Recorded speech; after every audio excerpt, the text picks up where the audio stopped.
avec la loi organique numéro 2022-13 du 5 juillet 2022 régissant la HAC, un extrait de l'article 17 informe clairement de la procédure à suivre désormais pour organiser le scrutin. C'est alors nécessaire de préciser que l'implication de la Sénat doit être une collaboration devant se limiter à une assistance ou à un accompagnement par la fourniture de matériel et en partage d'expérience. Aussi faudrait-il préciser que les fêtières ou les associations professionnelles de la presse ne doivent pas être écartés du processus. Les décideurs politiques sont invités à réfléchir pour trouver une approche de solution face aux situations imprévues pouvant conduire à des vacances de siège pour des raisons de force majeures. Ainsi, il est suggéré au pouvoir public de bien vouloir examiner la possibilité d'envisager pour l'avenir la création d'un poste de suppléant pour le conseiller à la HAC. Notre souhait est donc de voir les choses aller normalement dans le cadre de la désignation des conseillers de la 7e mandature. La présente déclaration s'achève sur une série d'interrogations formulées. Premier point, l'élaboration d'une liste électorale de qualité avec un enrôlement de réels professionnels. La mise en place d'une commission électorale véritablement indépendante. De plus, la formation des acteurs de la chaîne électorale, à savoir les coordonnateurs et les membres des bureaux de vote. En outre, le maintien du vote physique et non de vote en ligne. Pour finir, la proclamation des résultats dans un délai raisonnable. Les activités programmées et qui ont été menées entièrement ou partiellement laissent déduire un taux d'exécution physique moyen de 86% 19, ce qui dénote d'une légère amélioration par rapport à la même période de l'année antérieure où ce taux était de 84% 66. Sur une dotation globale de 171 milliards 468 709 207 francs CFA prévus pour la mise en œuvre de l'ensemble de ces activités, notre ministère a engagé au total 167 milliards 60 295 090 francs CFA et ordonnancé 154 milliards 346 677 000 francs CFA au 31 décembre 2023. Dans le département du Mono, vous savez qu'au niveau national, nous sommes en train de finaliser l'élaboration des PDC 4e génération. Il a été donc demandé aux maires de nous faire ici le point dans leurs communes respectives. Dans presque toutes les communes, le processus avance. Nous avons demandé donc au secrétaire exécutif de nous faire le point de la mobilisation des ressources propres des communes de 2021 à 2023 à travers une analyse comparative qui dégage les forces, faiblesses, opportunités et menaces avec un point particulier sur les bonnes pratiques à pérenniser et à partager à leurs pairs qui sont venus de toutes les communes. Nous avons donc à la base de cette analyse comparative décerné les 3 premiers prix aux premières communes qui se sont illustrées, première commune mobilisatrice de ressources propres au titre de l'année 2023. Il est à souligner que dans le département du Mono, toutes communes confondues, les ressources propres ont connu un accroissement. Le premier prix est allé donc à la commune de Comé, deuxième prix à la commune de Grand Popo et troisième prix à la commune de Boupa. Je crois qu'en gros, nous sommes satisfaits des pas que nous avons faits, mais comme on le dit, tant qu'il y a fait, rien n'est fait. Nous restons donc mobilisés pour davantage de succès afin de franchir la barre de milliards de mobilisation des ressources propres pour nos communes respectives. Nous partons avec un premier groupe de 12 entreprises et 37 camions. Je voudrais souhaiter, je vous le demande, que pendant ces 2 ans, cette flotte s'accroisse rapidement, que vous fassiez des efforts nous allons regarder, nous aussi, de notre côté, comment on peut accompagner par des mesures financières. Ça peut être au niveau du gouvernement, c'est une négociation à faire avec le ministère des Finances, pour dans la loi de finances qui vient. Ce matériel dont nous avons besoin, on puisse vous permettre de l'acquérir dans de meilleures conditions. Tout ça fait partie des éléments qui sont sur la table. Et vous avez entendu, j'ai posé des questions précises au DGS CDS sur la gestion de la réservation pour la vidange. Nous souhaitons que ces choses soient totalement dématérialisées et gérées sur une plateforme. Vous recevez juste un signal pour dire que vous êtes attendu à telle adresse pour vider telle fosse. Vous allez dépoter et après c'est sur votre compte que vous recevrez votre paiement. Donc les contacts entre vous et les ménages, nous allons vers leur suppression progressive.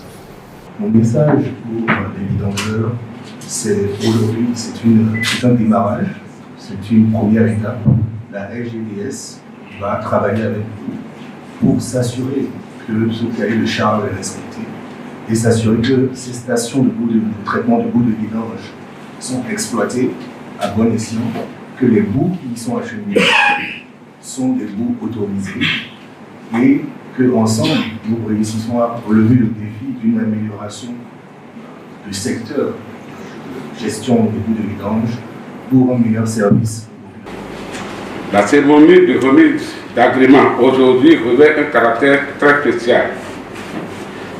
Je profite de cette occasion pour vous faire quelques doléances.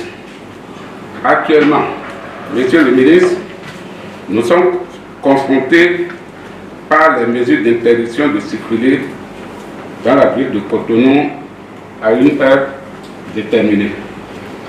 Nous voulions, par votre intervention, que ces problèmes trouvent une solution. Monsieur le ministre, nous prenons l'engagement de respecter toutes les recommandations issues des cahiers de charges. Nous sommes là pour vous accompagner dans cette première étape de certification. Et c'est pour moi l'occasion de féliciter les 12 élus, j'ai envie de dire. Nous avons vu les critères de sélection qui sont à la hauteur des enjeux. Parce qu'en réalité, il s'agit, comme vous l'avez dit, Monsieur le ministre, de protéger l'environnement et de protéger la santé des Béninois. Donc, il n'y a pas de critères assez sévères pour cela. Ce que je voudrais, c'est inviter les 12 sociétés qui aujourd'hui bénéficient de cet agrément de respecter véritablement le cahier des charges. Pour la raison simple, c'est que l'histoire retiendra, quoi qu'il arrive plus tard, que vous étiez 12 au début. Et que c'est donc à vous d'ouvrir la voie et de montrer l'exemple pour ceux qui suivront. On concentre tout, on optimise et ça peut faire la guerre. Je pense que c'est un sacrifice qui n'est pas de trop. Il faut que notre niveau de la puissance de feu arrive à un certain niveau, de sorte qu'il n'y ait plus match et qu'on reste concentré. Donc c'est ce qui a mené un certain nombre de mesures qu'on a prises, parce que voilà, la guerre va passer à un autre niveau encore. Le développement, voilà, a commencé maintenant. Et on va se mettre au sérieux, et ce qui veut dire que tout le monde doit rester concentré. Beaucoup d'autres combats seront menés, et comme je parlais d'esclavage, voilà, vous avez entendu parler des sociétés de placement et autres là. Voilà, on va s'attaquer à ça aussi, c'est de l'esclavage. C'est de l'esclavage. Vous créez votre société, l'entreprise est là, il veut recruter, oui, il peut faire appel à une société de recrutement, il recrute le personnel pour lui, selon des critères bien fixés. Mais qu'est-ce qui se passe? Lui, il veut un travail dans une entreprise, il se fait recruter par la société. L'entreprise le paye par exemple 300 000 le mois, la société le paye 80 000. Et il garde le reste. C'est ce qui est là. Les gens ne veulent pas changer leur comportement, on va s'attaquer à ça. Et il y en a plein partout. Causez avec les jeunes, ils vous diront. Vous trouvez que ce n'est pas de l'esclavage? Le gars, il travaille et c'est l'autre qui récupère tout. Et généralement, même, on ne le déclare pas à la caisse. Il est blessé, on le limoge. Il part à la retraite, il ne sait plus quoi faire. Il y a de l'esclavage que nous-mêmes, on s'administre. La dernière fois, la mairie a payé les travailleurs qui saisonniers là. Vous avez suivi ça? C'est de l'esclavage qui se passait. En 2022, dès octobre, ces gars-là se retrouvaient vers la résidence. Chaque matin, moi, je sortais, je les voyais et je les ai fait rencontrer pour comprendre. Quand ils ont expliqué leur situation, voilà. Mais pendant ce temps, des gens fêtaient leurs milliards à la mairie ici. Pendant qu'il y a des travailleurs, d'autres sont décédés. Que vous torpillez. C'est normal ça. Donc quand on va s'attaquer à des gens, il faut que tout le monde comprenne. Même si c'est votre cousin, c'est votre frère, il faut que vous compreniez. On ne va pas permettre à des gens d'esclavagiser des Burkinabés. Il y a beaucoup de mots dans notre société. On ne peut pas finir de parler de ça. En tout cas, vous allez entendre beaucoup de bruit, que ce soit dans notre milieu ou dans d'autres milieux, parce qu'il y a beaucoup de mots. Hein. Voilà, il y a beaucoup de mots et on va s'attaquer à ça. Chez nous, par exemple, il y a des FDS qui sont payés par les contribuables, mais des chefs les prennent. Ça veut dire, lui, il est riche, il veut une sécurité. Au lieu d'aller prendre la sécurité privée, le chef prend ses éléments, il met en location. Voilà. Et lui, il prend l'argent. L'argent ne part pas au trésor. Il y en a plein. Et on va s'attaquer à ça. Donc, vous allez entendre du bruit.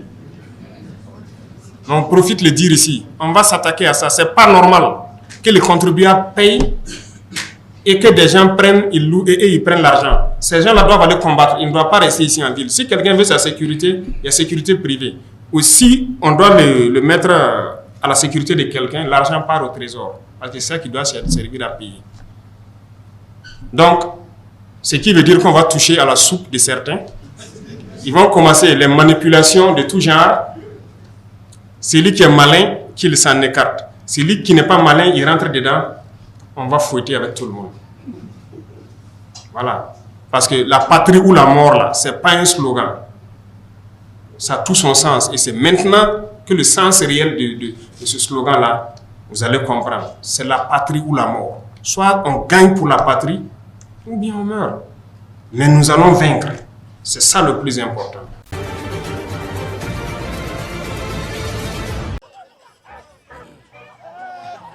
Belle entame des éléphants de Côte d'Ivoire qui l'emportent 2-0 ce soir à l'entame de cette compétition. Une très belle victoire. Et vous le constatez derrière moi, la Côte d'Ivoire entière est heureuse. C'est un très bon début. Eh bien, cette CAN promet beaucoup de joie, beaucoup d'effervescence. Et nous sommes tout simplement très heureux ici en Côte d'Ivoire.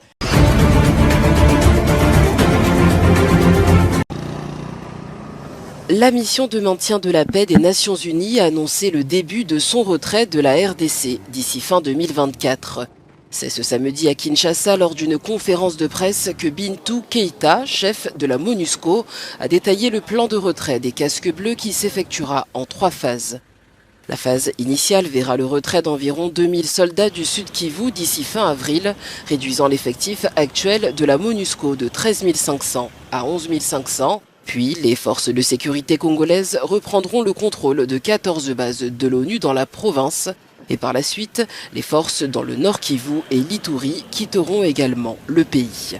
Cette annonce fait suite à la demande du gouvernement congolais de voir la mission de l'ONU quitter le pays, estimant qu'en 25 ans, les casques bleus n'ont pas réussi à protéger les civils contre les groupes armés. A noter que le retrait de la MONUSCO a aussi été réclamé par la population avec des manifestations meurtrières dans le Nord Kivu.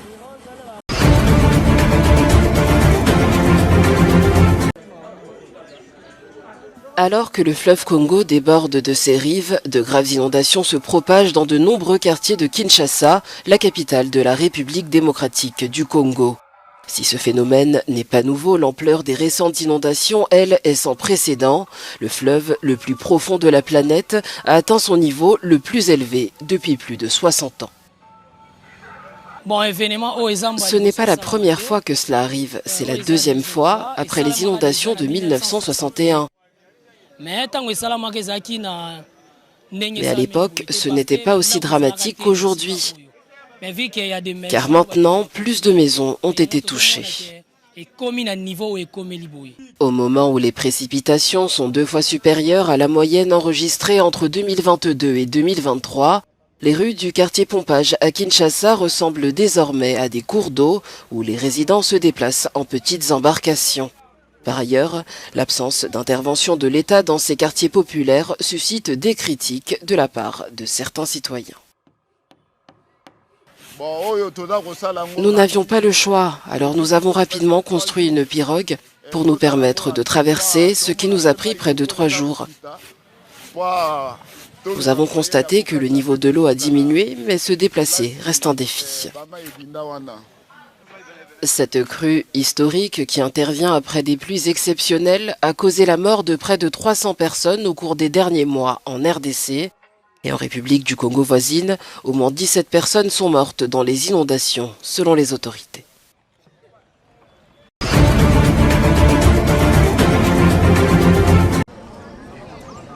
Des centaines de personnes sont mortes et des milliers d'autres sont touchées par une terrible épidémie de choléra en Zambie. Devant le stade Eros de Lusaka, l'attente insoutenable des familles pour des nouvelles de leurs proches pris en charge dans ce centre aménagé pour les malades. Alors que les autorités avaient annoncé fin décembre un renforcement de la campagne sanitaire, les médias locaux font état de 351 décès et près de 9000 cas actifs dans le pays. Ils annoncent des noms ici et là, mais ils ne mentionnent pas mon neveu. Je ne sais pas ce qui se passe. Je ne sais pas si mon neveu est mort. Je ne sais même pas s'il a survécu. Lors de sa visite au centre, Sylvia Masebo, la ministre zambienne de la Santé, a exprimé sa compassion aux familles des victimes en conseillant aux proches de ne pas assister aux funérailles au risque de contracter la maladie. Je leur ai dit qu'ils ne pouvaient pas participer aux enterrements et qu'ils ne pouvaient pas organiser des funérailles chez eux. J'ai également dit au grand public de ne plus assister aux enterrements et d'éviter les funérailles, surtout si quelqu'un est mort du choléra, car ils risquent leur vie. Au départ, c'était un peu difficile à accepter, mais je peux vous dire que d'une manière générale, le message est passé. Jeudi dernier, le président Hakainde Hichilema a exhorté la population à quitter les villes pour s'installer dans les villages, estimant que le manque d'hygiène dans les zones urbaines très peuplées favorise la propagation du choléra.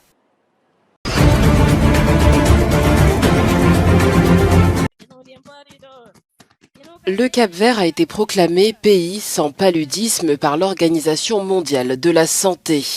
L'archipel ouest-africain a reçu sa certification au cours d'une cérémonie vendredi en présence du directeur général de l'OMS. La situation mondiale n'est pas propice aux réjouissances, mais je pense qu'aujourd'hui nous avons une raison de sourire. Nous avons une bonne nouvelle à célébrer et nous espérons en avoir plus en 2024. Comme vous le savez, le paludisme est l'une des plus anciennes maladies connues. Elle afflige l'humanité depuis des millénaires. Elle est présente au Cap-Vert depuis que l'archipel a été peuplé au XVe siècle. Mais désormais, nous parlerons du paludisme au Cap-Vert au passé. Et c'est avec un grand plaisir que je vous annonce qu'après l'étude du groupe consultatif technique de l'OMS sur l'élimination et la certification du paludisme et du groupe consultatif politique de l'OMS sur le paludisme, j'ai certifié le Cap-Vert comme exemple de paludisme. Lors de la cérémonie, Ulysse Correa et Silva, le Premier ministre du Cap-Vert, s'est montré satisfait de cette avancée qui va changer le panorama de la santé publique dans son pays. C'est un moment historique que nous célébrons, une étape importante, avec un impact positif sur la santé et la qualité de vie des Cap-Verdiens, ainsi que sur la réputation internationale de notre pays. Pour une nation dont le tourisme est l'activité économique principale, l'élimination du paludisme signifie la levée d'une contrainte sur la mobilité, l'élimination d'une perception négative et le renforcement de la confiance sanitaire. Le Cap-Vert rejoint ainsi Maurice et l'Algérie en tant que troisième pays africain à éradiquer le paludisme.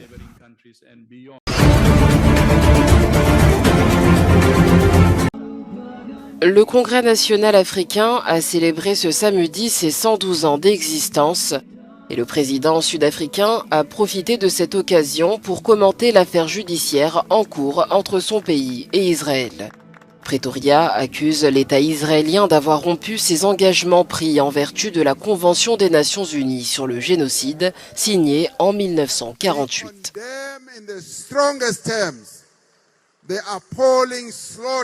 Nous condamnons avec la plus grande fermeté l'effroyable massacre et le génocide du peuple de Palestine qui sont perpétrés à Gaza et en Cisjordanie. L'ANC a toujours été aux côtés du peuple palestinien dans sa lutte pour l'autodétermination.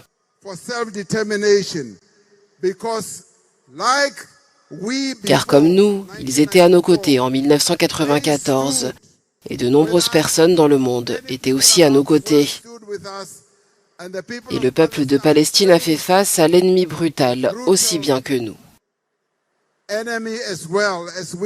Cyril Ramaphosa s'est dit fier des avocats sud-africains qui ont plaidé la cause du génocide contre Israël devant la Cour internationale de justice cette semaine.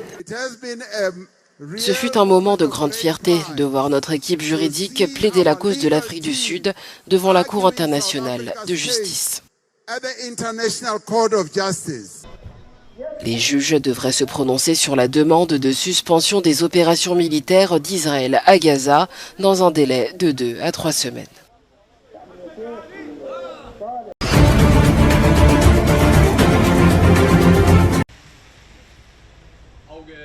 Les bureaux de vote ont ouvert aux Comores dimanche pour le coup d'envoi des élections présidentielles. 338 000 électeurs sur une population de 836 000 personnes sont appelés aux urnes pour élire leur gouverneur et leur président. Âgé de 69 ans, Azali Assoumani se présente pour un 4e mandat de 5 ans. Cet ancien officier de l'armée qui a accédé au pouvoir lors d'un coup d'État en 1999 fait face à 5 concurrents, dont un ancien ministre de l'Intérieur.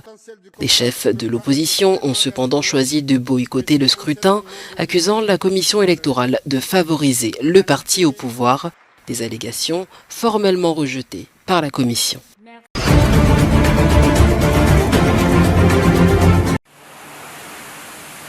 Le secrétaire général adjoint de l'ONU pour le Moyen-Orient, l'Asie et le Pacifique a encouragé le Conseil de sécurité à poursuivre ses efforts pour prévenir l'escalade du conflit au Moyen-Orient. Cet appel intervient alors que les Houthis du Yémen ont promis vendredi une riposte féroce aux récentes attaques dirigées par les États-Unis. Ces développements en mer Rouge et le risque d'exacerbation des tensions régionales sont alarmants. Les Houthis ont attaqué après l'adoption de la résolution du Conseil de sécurité. Et les événements d'hier démontrent que la région est sur une mauvaise trajectoire qui pourrait avoir des répercussions sur le monde entier. Les bombardements des sites au Yémen font suite aux attaques des Houthis contre des navires en mer Rouge. Cependant, cette opération a accentué les craintes d'une propagation régionale du conflit entre Israël et le Hamas. La région du Moyen-Orient est déjà au bord d'un danger extrême. La dernière chose dont nous avons besoin, à ce stade, est un aventurisme militaire imprudent. Il faut éviter que le conflit ne s'étende davantage. Nous demandons aux parties concernées, en particulier aux pays dont l'influence s'exerce, de respecter la Charte des Nations Unies et le droit international, de maintenir le cap du dialogue et de la consultation, et aussi de déployer des efforts concrets pour maintenir la paix et la stabilité en mer Rouge. En mer Rouge, les attaques recentrent l'attention mondiale sur le conflit yéménite qui a débuté en 2014 avec la prise de la capitale par les Houthis.